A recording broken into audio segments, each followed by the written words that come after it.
अजमेर शरीफ की दरगाह ख्वाजा मोइनुद्दीन चिश्ती रहमतुल्लाह अलैह की दरगाह की जगह 800 साल पहले क्या था। आज की इस वीडियो में हम इसी बारे में जानेंगे। मुसलमानों के घर, मस्जिद, मदरसों को तोड़ते तोड़ते अब बुलडोजर बाबा और उनके चेले हाथों में फावड़ा लेकर खुदाई करना शुरू कर दिए हैं। मुद्दों से भटकाने के लिए अब ये लोग दरगाहों की खुदाई की मांग कर रहे हैं। यहाँ तक कि हिंदुस्तान की सबसे पुरानी और सबसे बड़ी दरगाह पर मंदिर होने का दावा कर बैठे। मामला जब आगे बढ़ा जब हिंदुस्तान की अदालतों ने इस दावे को एक्सेप्ट कर लिया, जिसके बाद MIM पार्टी के नेता असदुद्दीन ओवैसी ने इस दावे को रद्द करते हुए हिंदुस्तान में शांति और अमन का माहौल रखने की अपील की। लेकिन इस बेबुनियाद दावों में कितनी सच्चाई है, आइए हम जानते हैं। तकरीबन 800 साल पहले हजरत ख्वाजा मोइनुद्दीन चिश्ती रहमतुल्लाह अलैह के हिंदुस्तान में तशरीफ लाने से पहले न सिर्फ अजमेर बल्कि हिंदुस्तान के इतिहास में क्या दफन था, हम आपको बताते हैं। हिंदुस्तान के आसमान पर कुफ्र के काले बादल छाए हुए थे।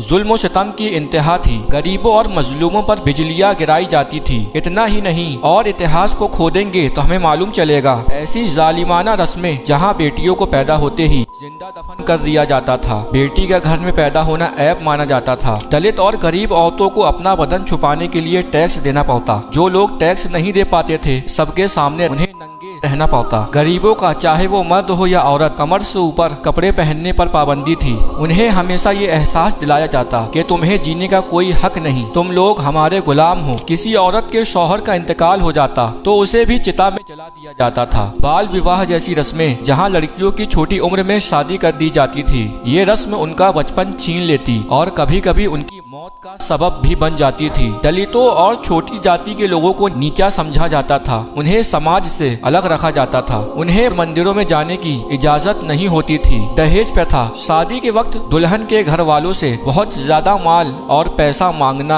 आम रिवाज था। अगर दहेज की मांग पूरी ना हो तो औरत को सताना बहुत आम बात थी। छोटी जाति के लोगों के गलों में बर्तन लटका दिए जाते ताकि जब वो थूके तो जमीन पर नहीं बल्कि इस बर्तन पर थूके, क्योंकि ये माना जाता था कि इनके थूक से जमीन नापाक हो जाती है। उन्हें गुलाम समझा जाता। उनकी पीठ पर झाड़ू बांध देते ताकि उनके पैरों के निशान जमीन पर ना दिखे। दोस्तों, खोदते खोदते इतिहास की गहराई पर जाए तो हमें मालूम चलेगा ये दलित आदिवासी भारत के सबसे पहले रहने वाले मूल निवासी ही थे, जबकि आर्य समाज, ब्राह्मण, ये लोग मध्य एशिया से भारत में आए हुए थे। ये वही जगह है जहाँ आज तुर्क लोग रहते हैं। यही लोग भारत में आकर यहाँ के रहने वाले दलितों को अपना गुलाम बना लिए। सरकार गरीब नवाज मोइनुद्दीन चिश्ती के भारत में आने से पहले औरत को सिर्फ एक खिलौना समझा जाता था। औरत का वजूद सिर्फ मर्द की ख्वाहिश पूरी करने का जरिया था। न इज्जत थी, न हक मिलता था, न ही इंसानियत का लिहाज किया जाता था। औरत बस एक नौकर बनकर रहती थी। मर्दों के लिए दिन रात काम करती, उनका बोझ उठाती और अपनी मेहनत की कमाई तक उन्हें दे देती।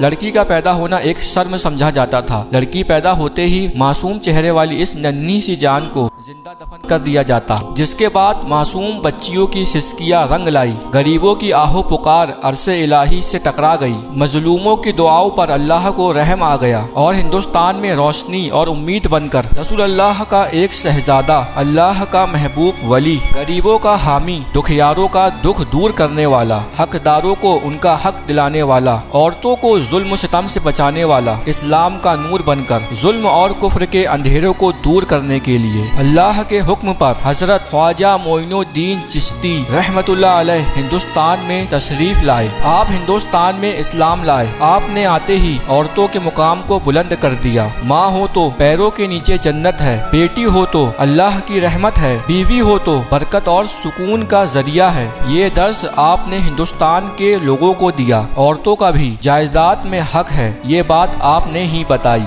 औरतों को उनका हक दिलाया, उनके हुकूक को मर्दों पर वाजिब करार दिया, मेहर का हक दिया, जायदाद और विरासत में हिस्सा दिया। औरतों को सिर्फ एक गुलाम नहीं बल्कि घर की मलिका बना दिया। बेटियां जिन्हें पहले जिंदा दफन कर दिया जाता था, उसे माँ बाप के लिए रहमत और दुआ का जरिया बना दिया। वो बेचारी औरतें जिनके शौहर मर जाते थे तब उन्हें कैद में डाल दिया जाता, उन औरतों को आपने आजाद करा दिया और मर्द और औरत के बीच का बेजा फर्क खत्म कर दिया। दोस्तों, सरकार गरीब नवाज ने न सिर्फ औरतों को इज्जत दी बल्कि इंसानियत को एक मिसाल दी कि जालिम और मजलूम के दरमियान कैसे फर्क होता है। ये सुल्तानुल हिंद गरीब नवाज का सबसे बड़ा करिश्मा है कि एक जालिम सोसाइटी को इंसानियत और इंसाफ की रोशनी से रोशन कर दिया। आपने ही जात पात की रस्मों रिवाज को खत्म कर दिया। अब मस्जिदों में बादशाह हो या गुलाम एक ही सफ में नजर आने लगे। गरीब हो या अमीर, इमामत करने का हक सबको बराबर मिलने लगा। बेलिबास को लिबास आपने पहनाया। सती प्रथा